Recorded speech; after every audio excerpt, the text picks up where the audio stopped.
Welcome into the latest edition of the Zone Heads podcast, presented by my go-to real estate agent, Kevin Crager, with LPT Realty, one of the top 25 producing agents in Central Florida. If you want more than just an agent, if you want a trusted guide who knows homes inside and out, call Kevin Crager with LPT Realty today. Your future home will thank you. My guest today, Raheem Palmer. You know him, you love him, betting analyst from The Ringer. We're going to hop on together about every other week throughout the course of the football season. We'll sprinkle in some hoops as well as we do. But just because In the Zone came to an end, or really more of a transition in the afternoons, I'm still working the same schedule, just a different branding. Game On with Bianchi and Kravitz. Doesn't mean that I'm not going to catch up with my guys. And Raheem, you, of course, are at the top of that list. I appreciate that. It's always an honor. It's so crazy. We started doing this in like 2020. And I was only supposed to be for one season, and I've known you for 5 years now, which is crazy. We are a tenured tandem at this point, so we're good and comfortable talking some NFL, some NBA. We'll get to the NBA when we get there. Right now, we have college football that starts up this weekend, and then week one of the NFL gets started a week from Thursday. I feel so odd this time of year, and this is, I've done more prep heading into the start of the season this year than I have at any other year in my life. I've been betting for a good 20 plus years now, but this is the first time that I've dug in. Like, I've talked to you about how I'm now making power ratings in the NFL for the first time. Nothing super advanced, but just to have numbers and to be able to look at these spreads with a better baseline of understanding of how we get there in the first place. Yet I feel like a horse that's ready for the gates to open, because I don't want to over prep myself, Raheem. I feel like if I pack too much information in between these years, then I'm just gonna end up in some sort of mind meld. Is that where you're at this point? When you get towards the start of the season, do you feel like you have to kind of go, all right, pencils down, just I'm not going to be able to analyze anything else until these teams actually go out there on the field and start to play? I don't know if I've ever gotten to that point because I think there's always something new to learn. And then obviously, there's always injuries and stuff like that. So something could, change at a drop of a dime. We saw yesterday, Trey Henderson from the Bengals, he got signed. So you going into the season, not knowing if he's playing, obviously we still don't know if Micah Parsons is going to be playing. So I think with football, things change so quickly that, you kind of just always got to be up on it. The Falcons, they lost some tackles last week. So, there are a lot of people picking the Falcons to be the team that makes the postseason. And then right away they get some injuries. Or you look at the fact that the Green Bay Packers, a lot of people are picking them to be a sleeper out of the NFC. And then Jordan Love has surgery on his one of his his left thumb. So you got to think about how that impacts things. So, I do think there could always be a paralysis by analysis, but I think you always got to stay up on it because things change so quickly. Definitely stay up on it. The last thing I'm saying is just, turn your brain off, stop looking at the injury reports or anything like that. I think where I'm at and where you're at, and part of the reason why I think you and I chopping it up about this stuff is so interesting is you've been so advanced into the numbers for so many years. I've been betting for a long time, but I'm just now starting to get into that. So we're on opposite ends of the spectrum. I don't really trust my numbers enough to go over adjusting based on a tackle injury with the Atlanta Falcons. I did a minor adjustment with Rashawn Slater when he went down with the Chargers because he's a top 3 tackle in the NFL. That's easy to analyze. That's probably worth about half a point. Most guys aren't going to be worth that much. So I think there is a point that I think you can get to where you just have to admit to yourself, maybe even more so in college than the NFL, but we primarily talk NFL, is that you just don't really know until those teams go out there and play. Do you feel like you've picked up anything from the preseason? That was something else that I wanted to dive into with you. Are you watching and at any point going, I'm going to have to jot that down as a note of something that I'm either encouraged by or discouraged by, or is it mostly just noise with guys that are trying to make the roster that you don't really care about anyway? It's mostly just noise, but sometimes you'll see something and it'll be like, oh. And one of the things that I saw was, coming off the Super Bowl loss, you always want to fade those teams who just lose the Super Bowl, particularly in game one. And then throughout the first couple of games or so, Patrick Mahomes played against the Bears, and it might have just been us two out there playing defense. And I said to myself, you know what? The Chiefs are probably still going to be the Chiefs. And I kind of had to walk back all of my thoughts of maybe the Chiefs are on a decline and maybe we're going to have, a season that's not as good as they think it is. So I saw that and it was just like, all right, yeah. But then, there's other things to where you look at the Giants, and a lot of people thought the Giants would be bad. And they look surprisingly competent. And you look at that roster, they have perhaps the best defensive line in the game. They added Abdul Carter to a unit with Brian Burns, Kayvon Thibodeau, and Dexter Lawrence. And I think that is scary. And then obviously the biggest issue with the team was the offense, but the offense might be a little bit competent. So you're watching them in preseason, and you're saying, you know what, maybe they're not going to be as bad as they think they are. The win total is only 5.5, maybe 4.5 some places. The problem is the schedule is just so brutal that. How did they end up with one of the toughest schedules in the NFL? They were bad last year. Usually it's supposed to be you're bad, you get an easy schedule. The NFL did them no favors. Oh, yeah, without a doubt. It's absolutely brutal. Without a doubt. So, part of it is just, it's the luck of the draw because they play the AFC West. When you play the AFC West, it just puts you in a bad spot. And then they also, I think the NFC East also plays the NFC North. So you're playing perhaps the two best divisions in football. And then they also get unlucky in the sense that all of their toughest games are at home. Like, how do you play? Like, you start off the season on the road against Washington in New York, and then you got home games against Kansas City and the Chargers, and then the Eagles, and then the San Francisco. Your first 4 home games are against the Chiefs, Chargers, Eagles, 49ers, and Packers. Or first 5. That's insane. But, to your point, though, if they can get after the quarterback with the talent that they've accumulated, it's not about them winning games. It's just about them covering spreads. And the Giants could be one of those teams, I agree with you, based on competent quarterback play and being able to get after the quarterback on the other side. They could be a team that covers the number because they're going to be big underdogs against these good teams pretty routinely. And especially if you're going to get them as, +5, +6 at home against some of these really good teams, I think you probably end up having to take that. We'll see what happens when we get there. But is that kind of the direction that you're going with the Giants, or were you actually looking at the win total? Oh, I'm definitely not taking the win total with that schedule. Okay. But I did take them +7 against the Washington Commanders in week 1. Yeah, and so I was talking about those. The power ratings have I'd have to actually pull it up. I was just gonna guess. I think I had the Commanders at like 5.5. It's just a matter of do you have the confidence in taking a Giants team? I have them at so one of the tricks that I believe this was our friend. We're not actually friends with him, but Billy Walters. We both read his book. Said that you should. This is one of the best bits of advice. Is you should take the power ratings and make them non-negative numbers because it makes the math way easier to do on the fly. So I add 20 to every number that I have just so that I can get out of the negatives. The Giants are at 16.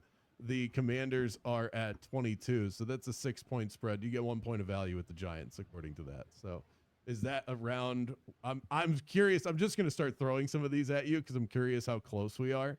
I would have the Giants at +6 in this game. Yeah, that seems about right. The biggest thing for me is that when I look at the Giants and the Commanders, the Giants have always played this team tough. Now you go back to last year, like you look at what the first game these teams played, and we know Daniel Jones wasn't very good, but they should have won that game against the Commanders but their field goal kicker got hurt. So they couldn't kick extra points. And then they had an opportunity to win the game on a field goal, and they couldn't kick it, the game-winning field goal.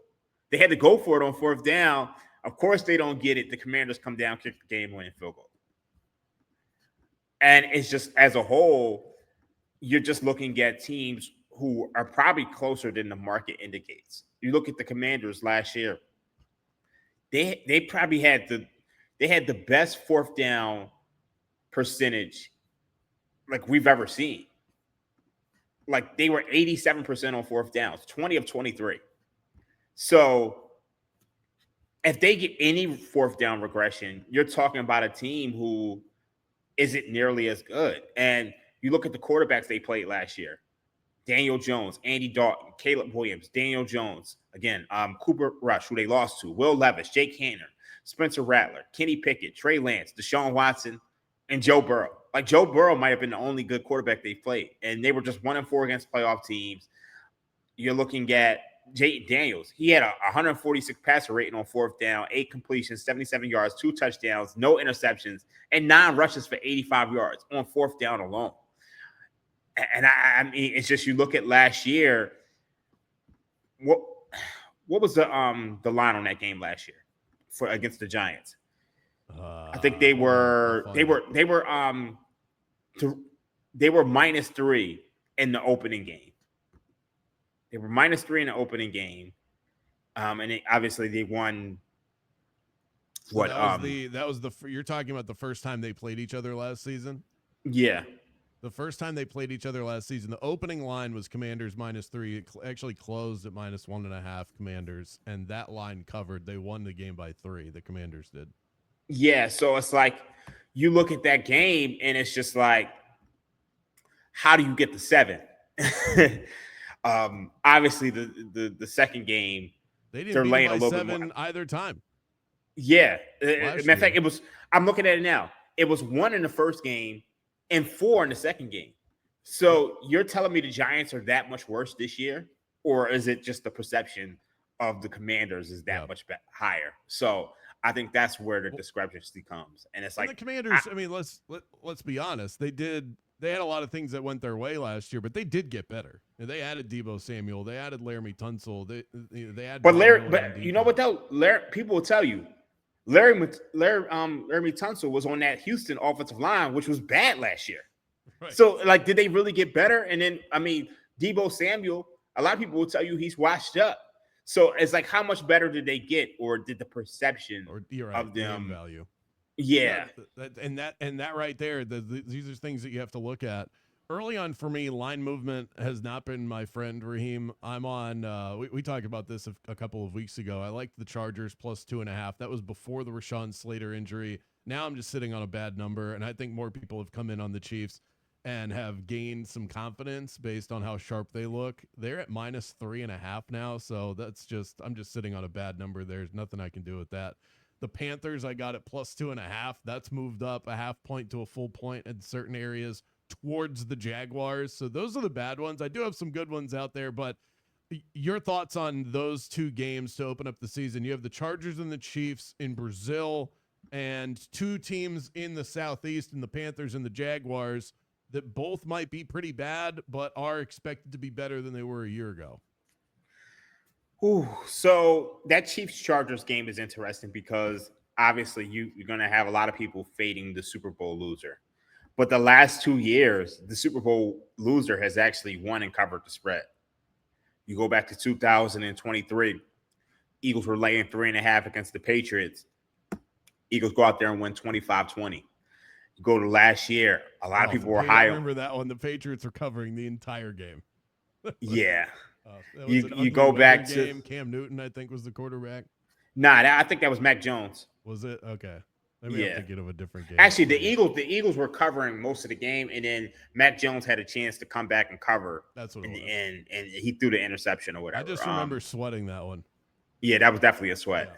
Yeah. Then last year, you got a lot of people high on the Jets, and the 49ers went out there and just completely smoked them.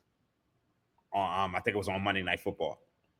So now you have a Chiefs team who you could argue that they improved because you got Hollywood Brown back. You got all of their receiving core back. So Rice isn't suspended yet. Yeah, Rice is not suspended yet. Got Hollywood Brown back. So they're in a spot where it's just we know about Andy Reid off of a bye or with time to prepare. So that's what you're playing into if you're fading that Super Bowl loser trend. And it's not something I'm particularly interested in doing. I think this Chargers team, they're interesting because they have competent head coaching, but I don't see a ton of weapons over there. Like I just don't. So this is probably one I'm probably staying away from. But I can see the public all over the Chiefs. I really can. FanDuel is at 3 right now. What book has 3.5? I just had ESPN up, and they have 3.5 up on their site. So I'm assuming it's ESPN Bet would be the one. There is also Sport Trade. Let's see who else. Fanatics has 3.5. Novig, who's by the way, big fan. Get yourself.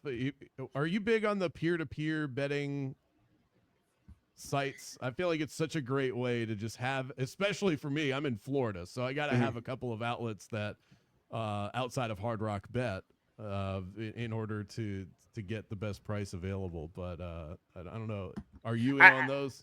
I haven't gotten in on them yet, but I think I may eventually get on them. But interestingly enough, I think I'm out there. I'm at Pick'em for that game. I mean, at least according to my ratings. So there's actually some 2.5. I see a 2.5 in the market, and I see a 3.5 in the market. So I'm gonna see where this goes, but I think as of right now, I'm probably leaving it alone. But yeah, maybe I might want to get involved on this total, depending on the field conditions.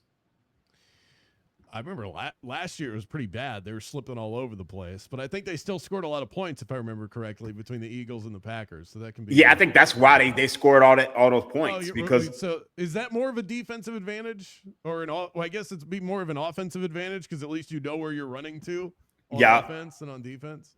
Yeah. Now on the positive end, I did nab a -4.5 early on in the offseason for the Cardinals against the Saints. So I'm sitting pretty there. That's all the way up to 6.5 now. I like that one. You and I have battled a little bit on the Eagles and the Cowboys to open the season. I'm sitting on a -6.5. I think this is going to end up closing at 7, possibly even 7.5. Just kind of parked between those two numbers right now.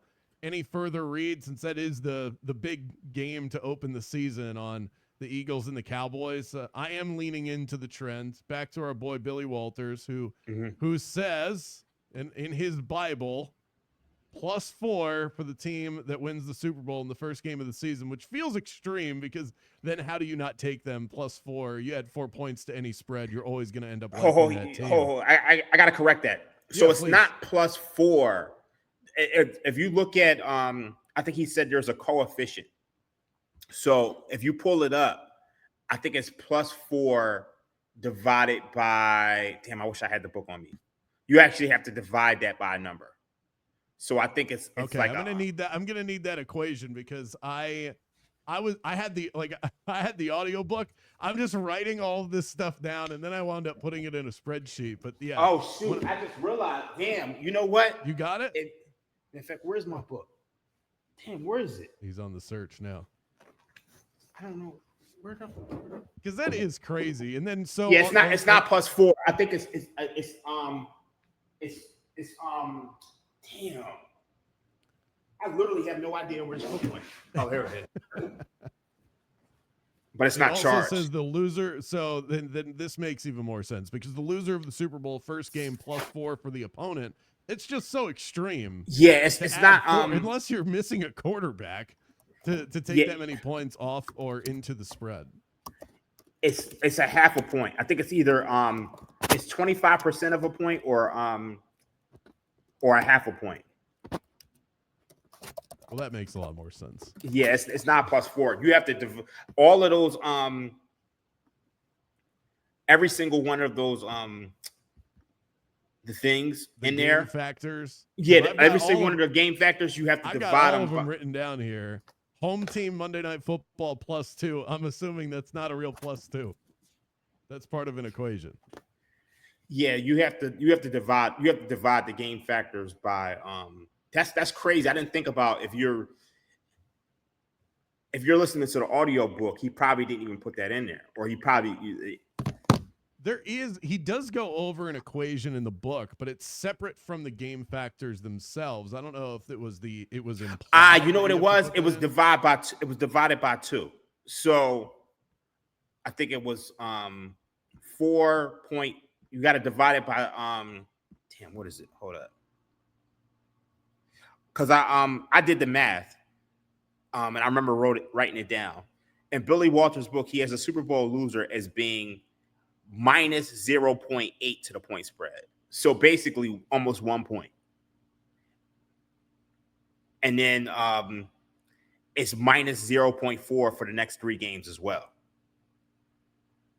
Got it. So basically almost a full point for the opening game, and then almost a half a point for the next 3 games. Well, that would have been helpful. If you have the equation, I would love to see that. Yeah, I'm waiting for this to load up. Once it load up, I can it just came up. So I wanted to ask you one other thing while the page loads. One of the intriguing numbers I was looking at, Raiders +3. Talk about a team. I like the way that they look. Their starters, which you don't see a lot of. But I like the way the Raiders starters look. The offensive line looked a lot better than I think given credit for. Ashton Genty, the numbers aren't there, but I thought he looked strong. And it's the reason why they drafted him, to be a bell cow type running back. Brock Bowers looks amazing. They're +3 against the New England Patriots at home. But I've seen them, so I've got them at a +2.5 on one book at +108. And then the Raiders +3 at -115 elsewhere. So we're talking about a 23-cent difference between the two. Which is the better bet? How much is half a point worth when we're talking about hovering around key numbers like that of 2.5 and 3?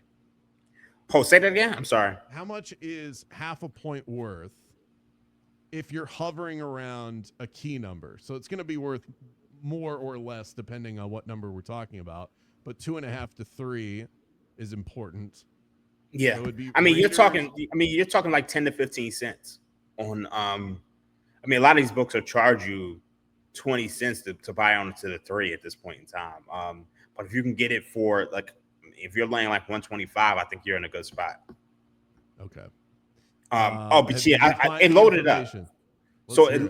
This what it is. Each one of these factors is worth 1/5 of a point. So when you saw it said +4, you basically have to multiply that by, what is it? So 4 times. So it's 4 times 0.2, because it's 1/5 of a point. So if, let's just say, if the factor was +5, that's a whole point. So that would 0.8 points to the spread. So what we're talking about, to bring it back home, the winner of the Super Bowl is +4 first game of the season. That would be the Philadelphia Eagles against the Dallas Cowboys. It's not actually +4. It's 4 times 0.2, which brings you to 0.8. So winning the Super Bowl first game of the season is worth 0.8 to the point spread. That is the way to factor this in. This has been an education for me and for everybody listening. Very good. But you know what, though? I'm starting to think that trend is starting to be priced. Well, at least not for the Super Bowl winner. At least for the Super Bowl loser, I'm starting to think that's starting to be priced in. Because the last 2 years, you had the Super Bowl loser just go out there and just lay the smackdown. Yeah, I don't know. Any theories behind that as to why that would change? Because it's not like the minute difference in the point spread, even if this number is now baked into the line, which is very possible. If I know this information, you know this information, the people making the lines certainly know this information. Let's not be naive about this. But the losers of the Super Bowl have been smashing in week 1 the last couple of years. I wonder if it just says more about where those teams are in their build towards making it to the Super Bowl, or perhaps making it there is less fluky than it was for a stretch. I think about some Super Bowl losers of the past.